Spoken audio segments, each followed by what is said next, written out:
You've probably seen the headlines about some pretty big changes happening over in West Africa. Burkina Faso, Mali, and Niger have really been strengthening their alliance. Come and see how they are enjoying it as if they understand what is going on. It's amazing. I thought Russia has just made a bold move in Africa. Moscow has pledged direct military support to Burkina Faso, Mali, and Niger, the three countries that now form the Alliance of Sahel States. This is more than just military cooperation. It's a geopolitical shift that could redefine West Africa's future. But what exactly was agreed? Why does it matter? And how will this change the balance of power in the Sahel? Let's break it down. Chapter 1. Moscow's Big Pledge.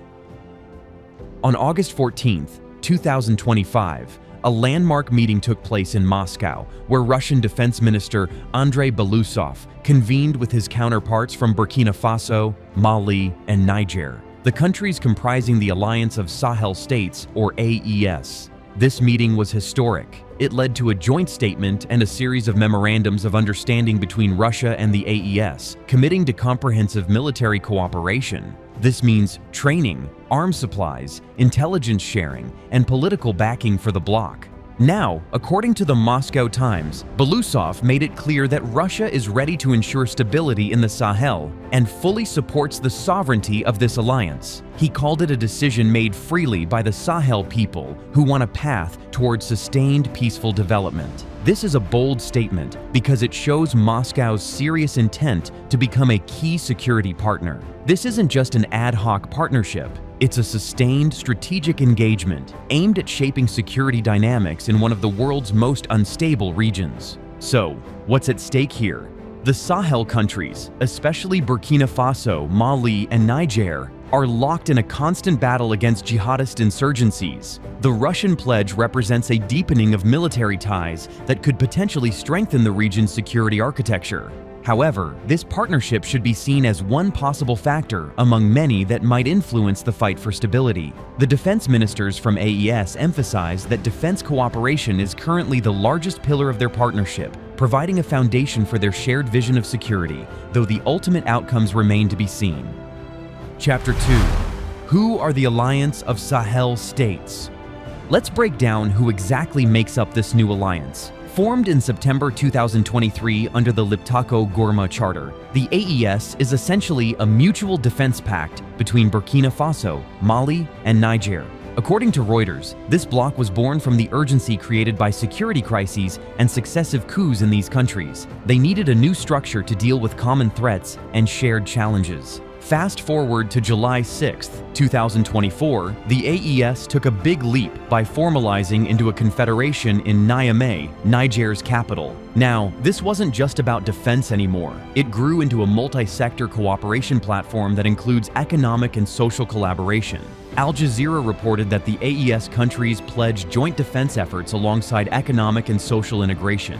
This deeper alliance is designed to empower these nations to face rising insecurity collectively while asserting greater political autonomy, especially against Western-led interventions. The AES is notably distinct because it explicitly rejects external interference, particularly from regional groups like ECOWAS, which had imposed sanctions after the coups. So, this is not just a security pact, but also a political statement about sovereignty and shaping their own destiny.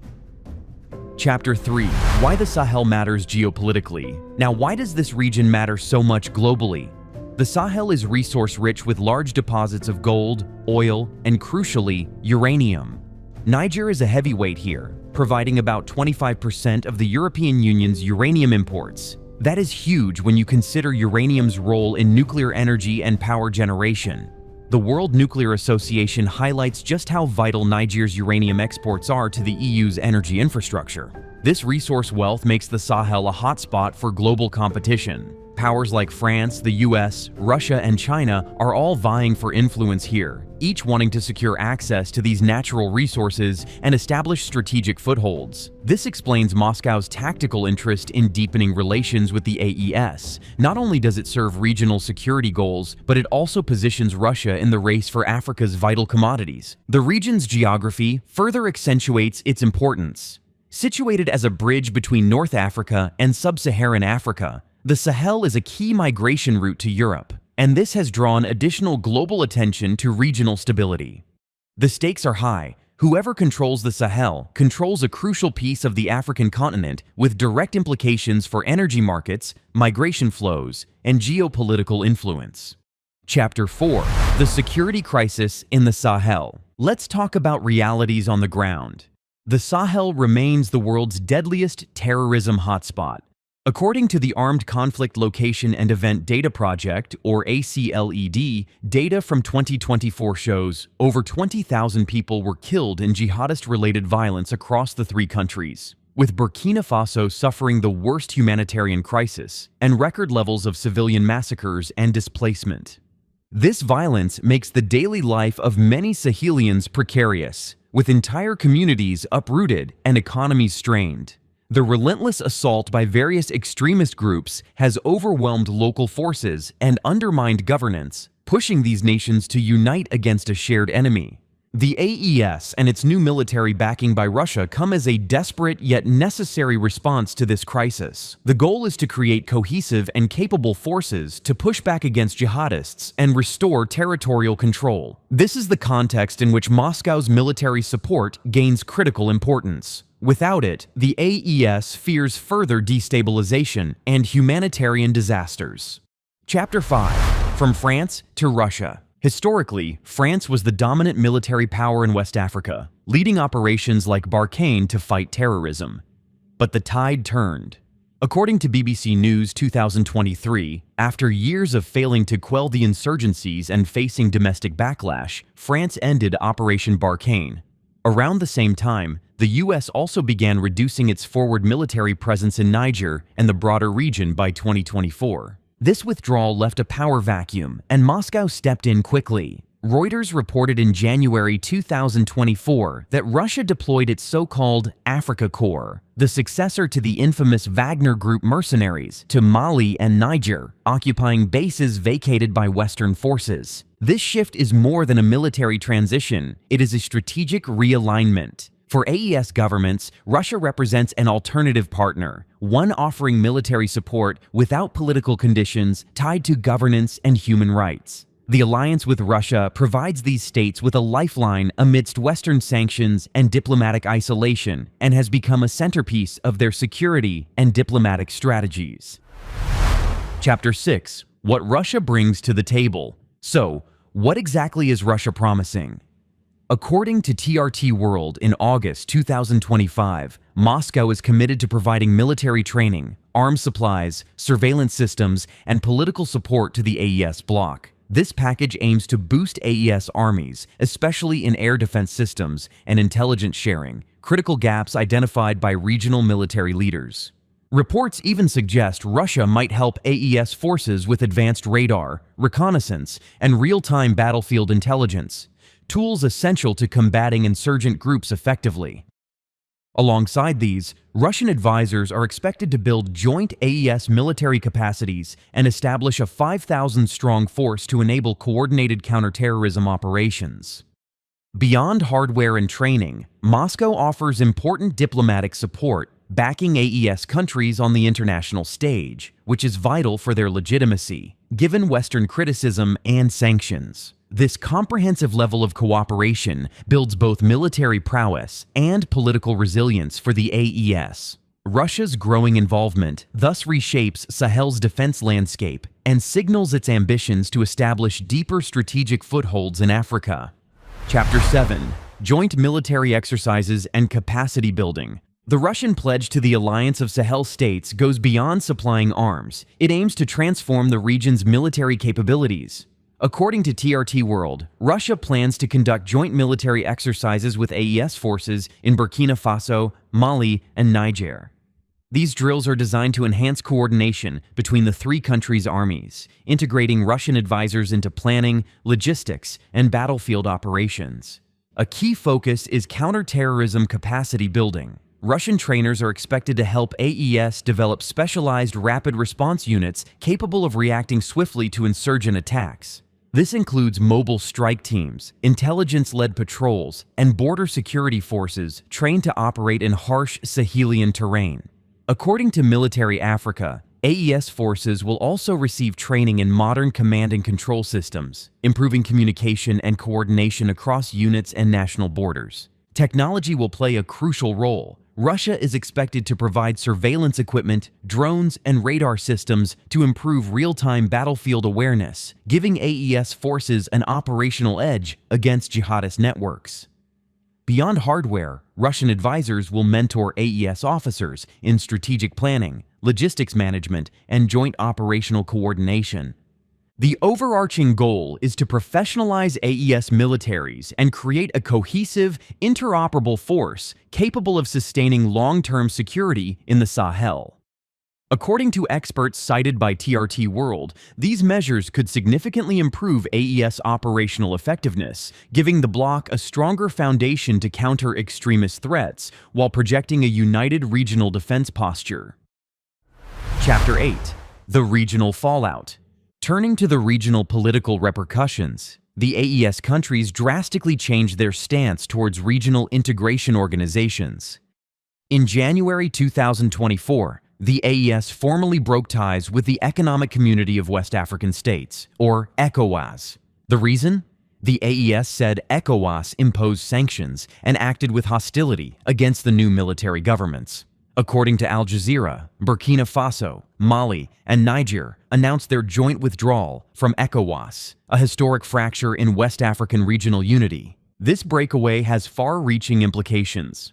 ECOWAS, traditionally a mediator in regional crises, is losing key members at a time when its leadership and legitimacy are crucial. Without the AES countries, West Africa's integration agenda faces serious hurdles. Moreover, the withdrawal has complicated efforts to coordinate regional security responses, leaving room for increased instability and external influence shifts. Neighboring countries are also watching cautiously. Some welcome the AES's assertion of sovereignty, while others worry that this fracture could set a precedent, destabilizing the already fragile regional order. Chapter 9. Civilian cost and humanitarian concerns. Now here's the sobering and heartbreaking reality. Even with all this military and economic maneuvering, the humanitarian situation across the Alliance of Sahel States remains catastrophic.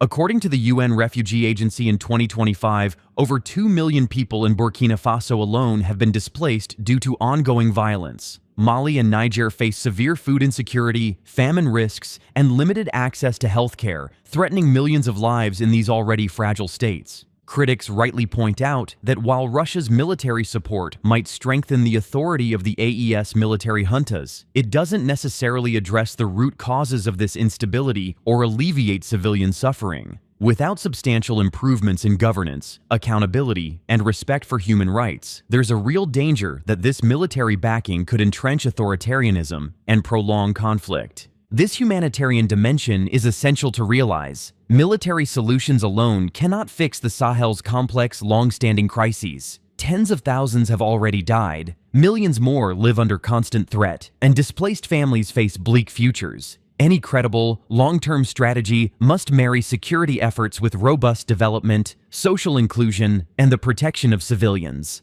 Chapter 10. Global Reactions. The Sahel pivot to Russia has grabbed global attention. Western powers, especially Europe and the US, have voiced concern. According to The Economist, officials warn Russia is exploiting the Sahel for geopolitical gains under the cover of security support. The US has been cautious, focusing on evacuations from Niger rather than expanding military involvement. On the flip side, China is expanding through trade and infrastructure, offering a long-term economic partnership to the AES countries. But here's a key point often missed. Many African observers actually welcome the AES's moves for sovereignty. They see this as Africa reclaiming agency, balancing global powers rather than choosing sides. This perspective highlights a desire for genuine independence and a break from neo-colonial influence, emphasizing the AES's strategic autonomy rather than just Western or Chinese competition.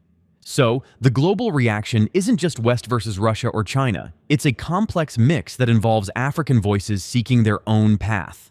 Chapter 11. What this could mean. So, where do we go from here? The AES is openly aligned with Moscow, a shift that significantly alters the balance of power in Africa. According to Military Africa, the new agreements could see AES armies equipped with advanced Russian military systems, which might improve their capability to counter jihadist groups.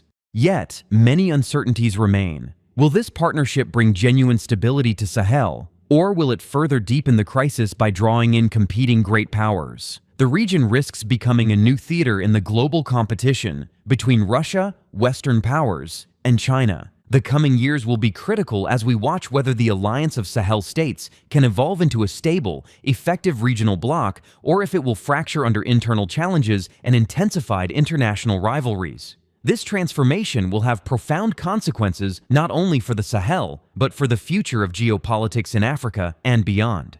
Russia's pledge of military support to Burkina Faso, Mali, and Niger is more than just a defense deal. It's a historic pivot. The Sahel, long seen as France's backyard, is now turning to Moscow. But the real question is, will this partnership bring peace or simply entrench authoritarian regimes under a new patron? What do you think? Does Russia's involvement offer a solution to the Sahel crisis, or will it deepen instability?